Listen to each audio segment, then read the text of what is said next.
Hi everybody, I'm Zilla Blitz and welcome to this first look overview of Assault on Gallipoli, designed by Kieran, Oakley and Russell Lowke and published by Hexasim Games. Now this game is a complete reworking of an earlier edition that was published a few years ago and focuses on the 1915 Entente invasion of Gallipoli as the Entente forces tried to knock Ottoman Turkey out of World War I. Let's jump right in and get started. As we look at the components in the game here, let's do a quick overview of gameplay. And just one major clarification, the Gallipoli campaign had two landings. One was on the southern tip of the Gallipoli peninsula and one was on the western side. This game focuses on the action on the landings to the western side of the Gallipoli peninsula, largely led by New Zealand and Australian forces. So it doesn't cover the action on the southern tip of the peninsula.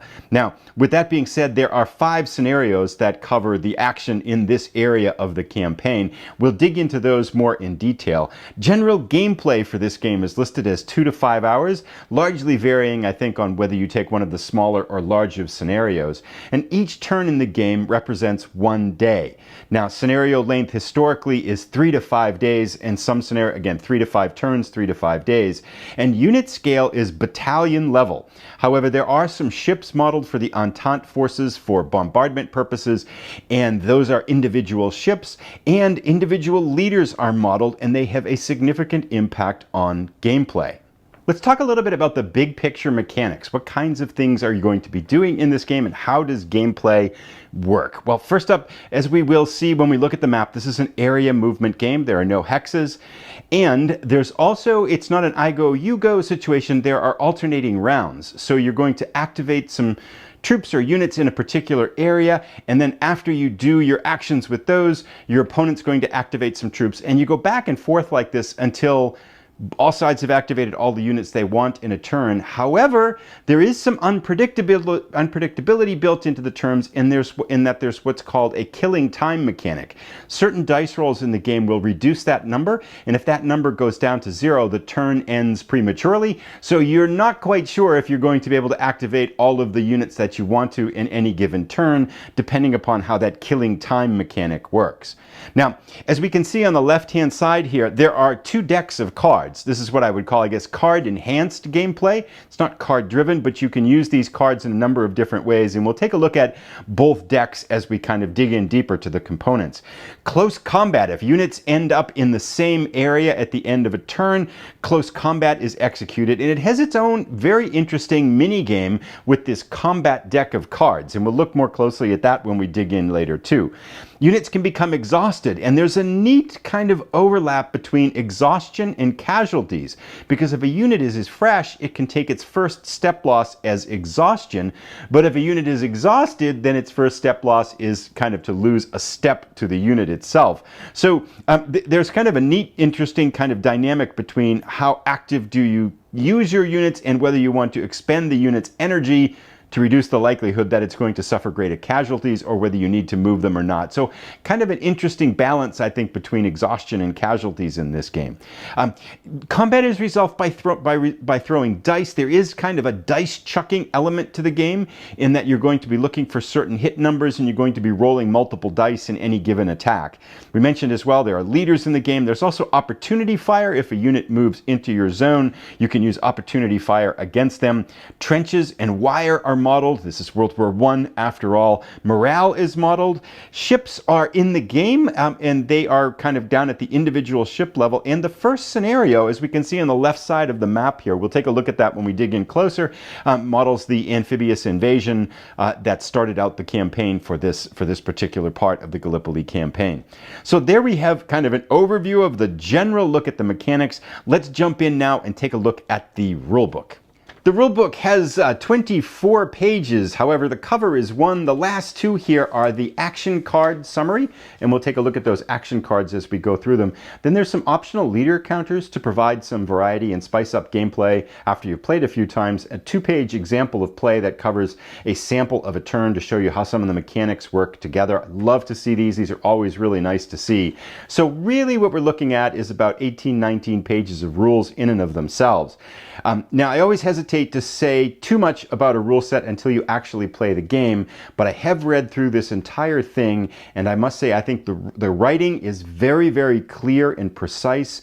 Every time I felt like they really got at the nuances. Like I would have a question about a rule and it was right there spelled out. Once I read it again, it's like, oh, nope, it's covered right here. There's a lot of attention to detail, and I also like the organization of this. It's really clear. There is some redundancy built in, so if rules overlap a number of sections, they tend to be covered very briefly in both places, which is good when you're using the rulebook as a reference. So everything that I look for in a rulebook as I'm reading it was covered here, and I'm somewhat optimistic that this is going to play well. And I think this is also a good time to mention too that I feel like this is going to be a very playable game, a very tableable game. I think the complexity is about a 3.5 out of 10. None of these rules are overly complex. There's not a ton of chrome. And yet I think the way when we look at the action cards, I think they're going to provide a lot of variety and depth to gameplay. So I'm very, very intrigued and optimistic. This is going to be a tremendously fun game to play, and one that people will be able to get to the table quickly and well. Now, I'll talk about solo play later, because there's a couple things I want to mention with regards to that. But that is our rule book, and we also have two other pieces of documentation here.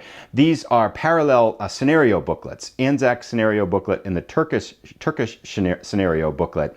And in the game, these basically go through the 5 different scenarios. So scenario 1 here from the Entente side is covered here with all your units. And I like it too when the units have pictures, so you can kind of very clearly see and easily see how to set them up.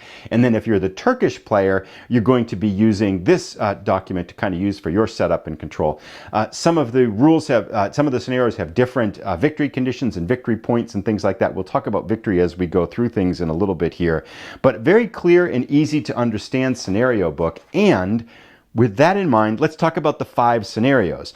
So the first scenario here is the one they recommend you start with. It is the ANZAC landing one. This one contains the amphibious landing that started the campaign. Then scenario 2 is the Turkish counterattack.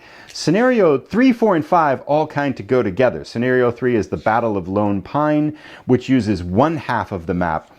The Battle of Sadi Bayir is the kind of occurs at exactly the same time, the 6th of August. And this was the Entente offensive that really tried to surge forward, and gain more ground.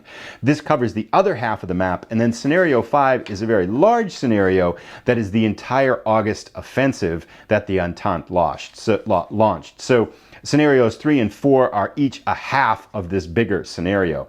So 5 scenarios of various size and complexity and length to kind of bring a little bit of depth to the gameplay too. Let's jump in now and take a look at our counter set. There are 4 counter sheets here, 2 full-size ones, and 2 that are reduced a little bit smaller in size here. All of these are double-sided, nice stock kind of, and already pre-rounded, which is nice. 3/4 of an inch wide for the counters here, so nice big counters. We can see here we've got the Entente forces in this part here. We've got their ships down here as well that are modeled in the game. Artillery is in the game. There are some machine gun units and things like that. And then if we flip them over here, we can see the reduced side. This is the exhausted side, which you can take as kind of the first step loss. However, when you activate a unit, after you move or fire the unit, they go to this exhausted side. So it gets into that idea of whether you're taking, at the beginning of a new day, these exhausted units will replenish and come back to full strength.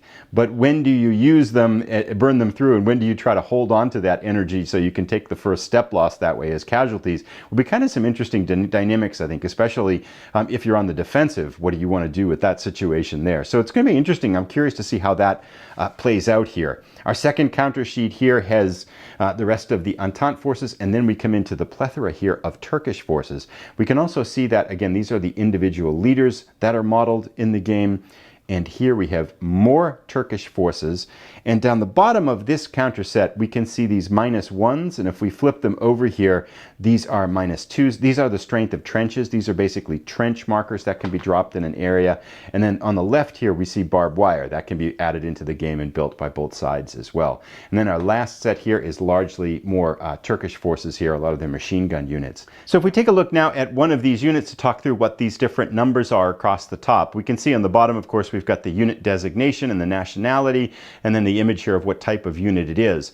The three numbers, or the four numbers really, the two numbers in the top left are basically the combat strength of the unit, and that's going to dictate like how many dice it can be rolling in combat, and then also in close combat, how many cards you're going to be getting. There's some factors in there that change that specific number, but that's roughly a strength. The larger the better for combat strength here. And that smaller number, the second white number, is the actual range of the unit, how many areas it can fire and fire into. Then the middle number is really the number of steps, that the overall strength of the unit. We can see these full strength units here are 3, and some of these like machine gun ones, smaller ones, are 2. And if we see them flipped over here, we can see that those have been reduced to 2, so they've taken their step loss as exhaustion there too.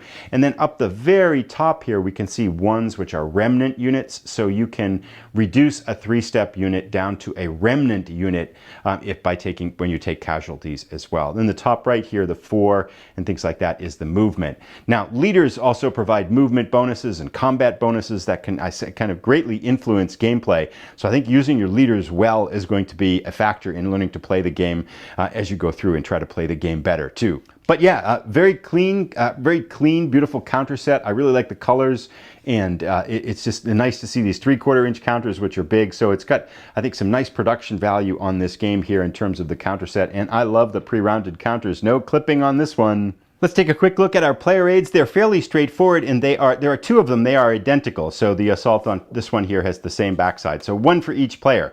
On the right-hand side here, we can see the terrain effects chart in terms of what designation it is and how it impacts movement. And then on the left-hand side here, we can see unit summary, unit actions, fire combat, all of the different combat modifiers and things like that, as well as a description of the unit here in terms of what kind of the values are for the numbers and things like that, and outline of play. So handy reference that takes a lot of the high frequency rule references and brings them onto one cardboard. It's kind of a thinner stock cardboard that you'll be able to reference as you're playing the game.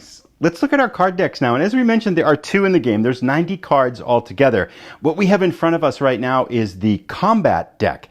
And this deck is used specifically for close combat. So when a turn ends and opposing forces are in the same area, close combat occurs. And what's really interesting about this is its own little mini game. So depending upon the strength of your units and leaders in a particular area, you're going to get a certain number of these cards. The stronger the units, the more cards you're going to get. So one side, for example, might get 7 cards and the other side might have 5 cards. And then one side, the attacker is going to have the initiative.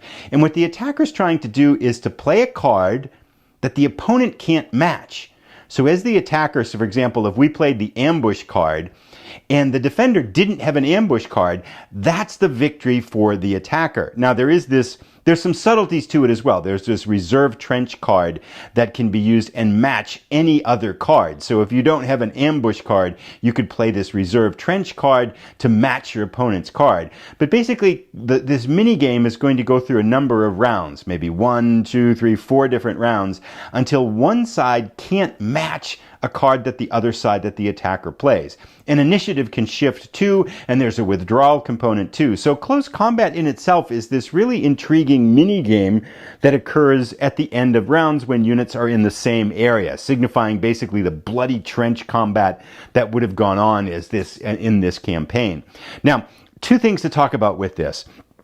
First up, as I was reading the rules for this and thinking about this mini game as the solitaire player, I was thinking, yeah, this isn't going to play very well solitaire, because if you're playing both sides solitaire, you're going to know the cards your opponent has, and it kind of defeats the purpose, really, of some of that secrecy of the close combat game. However, this is where I was very impressed with the designers on this one. In the back of the Allied, the Entente scenario packet, there's an alternative combat method for close combat method for solo play. This outlines an alternative method that's faster. You could use this in 2-player to speed up games as well. But this is an alternative method that is solo friendly, which is great, because as I read through the close combat rules, I was thinking, yeah, this is not going to play well for a solo player. these mitigate that problem and solve that problem as the solo player. You don't get all of the mini game sweetness that's included if you are playing solo, but it does make it very, very solo friendly. And it doesn't really seem like you're going to lose that much by using the alternative method that they provide for solo play. So that brings us to the solitaire rating for this game. With that alternative solitaire method for resolving close combat, there's nothing in this game that would lead it to be unfriendly for a solo player who's playing both sides. Now, there's no bot, there's no individual solo rules or anything like that. That would lead me to believe that I'm going to give this game a 6 out of 10 as a solitaire rating. Let's take a look now at our action cards, and this is, I think, a very intriguing element of the game. Now, there's a big deck of these action cards. I think probably about 2/3 of the cards are action cards. The combat card deck is smaller. And there are 3 different types of action cards, as we can see by the colors here.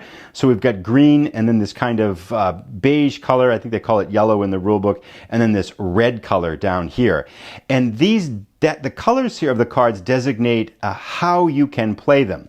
And basically at the beginning of every turn, the player with the greater morale is going to draw up to 5 cards, draw a maximum of 5 cards. The player with the lower morale is going to have 4 cards, so the lower morale player has 1 less card. And the green cards can be played anytime. Whether it's your opponent turns, whenever you want to play them, you can play a green card.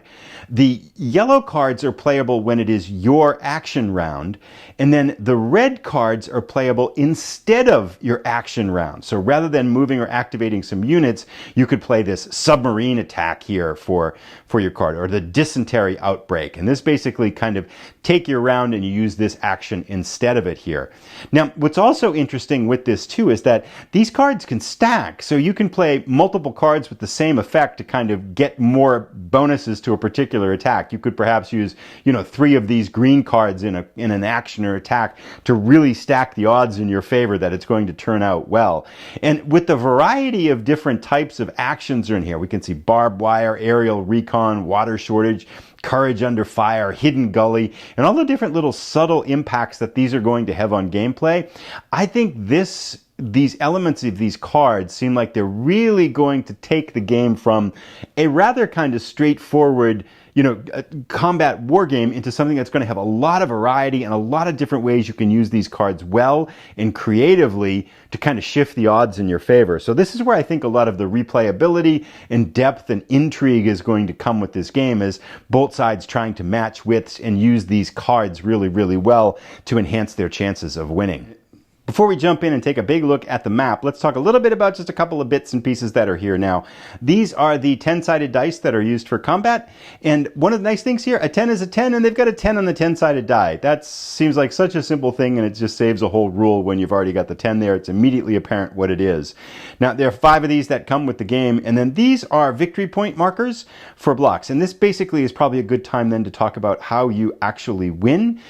Winning in the game is determined by who has the areas in a scenario that are designated as victory point areas. And so basically you're trying to fight to gain control of particular areas. And most of the scenarios, every one of them has 11 of those areas. Most of the scenarios are listed as that if the Entente forces can get 6 of them by the end of a turn, then the scenario ends and they have won. However, there are some locations in the map too as well that are automatic victory conditions, both for the Turkish forces and the Entente forces as well. So that's basically a kind of a very simple overview in terms of you're fighting for areas and fighting for control of areas, key areas on the map, and that will determine who's going to win the game. And lastly, let's take a look at our map. This is a nice thick mounted map here. Roughly it is 23.5 inches by 33 inches on the measurement scale. We can see here the western side of the Gallipoli Peninsula, and this area in particular, I'll show a close-up on that too, is where the ANZAC landing happens here at ANZAC Cove in the first scenario. We can also see this is marked with the Entente flag and this is marked with the Turkish flag here. And basically, if the opposing forces capture these areas, that's an automatic win for them in the scenarios. We can see in the middle here too, the higher terrain. There are 5 graduations of terrain. 1, 2, 3, 4, 5, kind of marking different altitudes. So the the New Zealand forces and Aussies have to fight uphill basically to kind of win. And historically, this campaign, of course, did not go well for the Entente forces. They really struggled to make ground. They ended up withdrawing right in January of 1916. They finally withdrew forces both from the southern peninsula tip and from this area as well. But the only thing that sounded like it went well in the campaign for them was withdrawal, where they didn't suffer very many casualties. So you will be, if you're taking on the Aussies and the New Zealand forces, you're going to be fighting against history to try to see if you can come out with the win. So I'm curious to see how that goes. Now, this is a very clean map. There's really not much on it except for the areas and the landing zones on the left. We do have some designations on the right, the killing time track, the turn track, and then a very small kind of terrain key that's over there. But for the most part, it gives you this map with all these areas to play on, and off you go. Now, this is probably one last thing I wanted to mention. I didn't mention stacking in the game is 6 friendly units in a particular area. And that includes leaders and artillery and things like that. So basically, you know, you're going to be having anywhere from, the maximum of 6 units in a particular area. I do think because these areas are nice and big, it's going to be very visually a kind of a clean area, clean game to play in terms of it's not going to be picking with a lot of big stacks and stuff like that. So again, going back to that general idea that I think this feels like it's a very tableable game. It's not a complicated rule set. The cards are going to provide a lot of variety and spice to gameplay. It's a fascinating historical campaign, and it just looks like it's going to be a really fun game to play. You know, I think one of the reasons why it got made into this more elaborate second edition was because that first edition, smaller print run, gets such favorable reviews. So I'm very excited and looking forward to getting this one to the table. If you've got any questions or would like me to answer anything about the game, I'd be happy to do the best that I can. Taking a look here at Assault on Gallipoli by Hexasim Games. Thanks for watching, everybody. If you've enjoyed this overview video and you're looking for something on a grander World War I scale, I might point you to Downfall of Empires, which is an overview video here, and I'll put a link to it in case you're interested in that. Thanks for watching, everybody. Have a great day.